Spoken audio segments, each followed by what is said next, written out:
મિત્રો આપની સાથે હું છું પિનલગીરી ગોસ્વામી।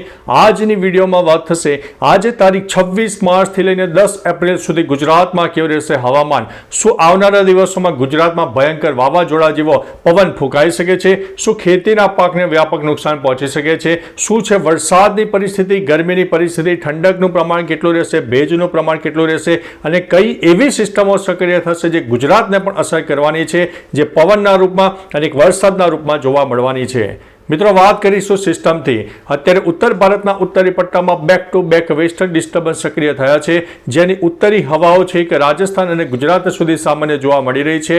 બર્ફીલા પવનો પણ ન કહી શકીએ, પરંતુ મિત્રો અત્યારે જે મહત્તમ તાપમાન વધી રહ્યું છે તે તાપમાનને અત્યારે 2 થી 3 ડિગ્રીમાં ઘટાડો નોંધાઈ રહ્યો છે, કારણ કે સામાન્ય કહી શકાય કે ઠંડા પવનો મિશ્ર થાય છે જે ગરમીને કાપી રહ્યા છે, જેના કારણે ગરમીમાં આપણને 2 થી 3 ડિગ્રીમાં રાહત મળી શકે તેવી શક્યતા છે।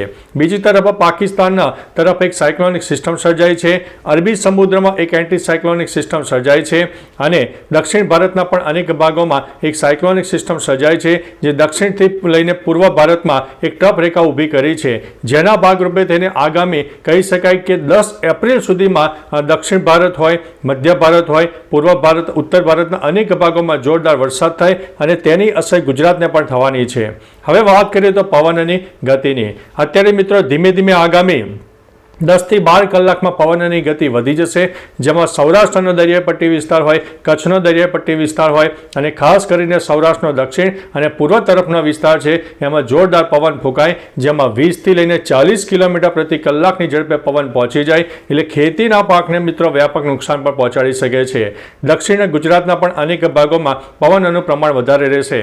આગામી 4 દિવસ મિત્રો પવનનું પ્રમાણ જોરદાર રહેશે અને જાણે કે વાવાઝોડું ફૂંકાયું હોય તેવો પવન ફૂંકાશે અને ખેતીના પાકને મિત્રો નુકસાન પહોંચી શકે છે। તો આ એક અગત્યની વાત હતી। બીજી તરફ વરસાદની વાત કરીએ તો તારીખ 27-28 માર્ચની આસપાસથી એક વરસાદની સિસ્ટમો સક્રિય થઈ રહી છે, જે ગુજરાતને પણ અંશતઃ અસર કરશે, જેમાં ગુજરાતમાં લો ક્લાઉડ ફોર્મેશન સર્જાશે, ભેજનું પ્રમાણ સર્જાશે અને ગુજરાતમાં છૂટોછવાયો વરસાદ પણ થઈ શકે છે। આગામી તારીખ મિત્રો 5 થી લઈને જે 10-11 એપ્રિલનું જે સેશન છે તેમાં પણ વરસાદની શક્યતા છે અને ભારતના અંદાજિત 1 થી 2% વિસ્તારમાં જોરદાર વરસાદ થાય તેવી શક્યતા છે। એટલે કે મિત્રો ભર ઉનાળામાં આપણને વરસાદ જોવા મળવાનો છે અને આ કમોસમી વરસાદથી આપણને ઘણું નુકસાન પણ થાય તેવી શક્યતા છે અને તેની અસર ગુજરાતને પણ સામાન્ય જોવા મળવાની છે। એટલે 5 થી લઈને 11 એપ્રિલનું જે સેશન છે તેમાં ગુજરાતમાં પણ છૂટોછવાયો વરસાદ થઈ શકે છે।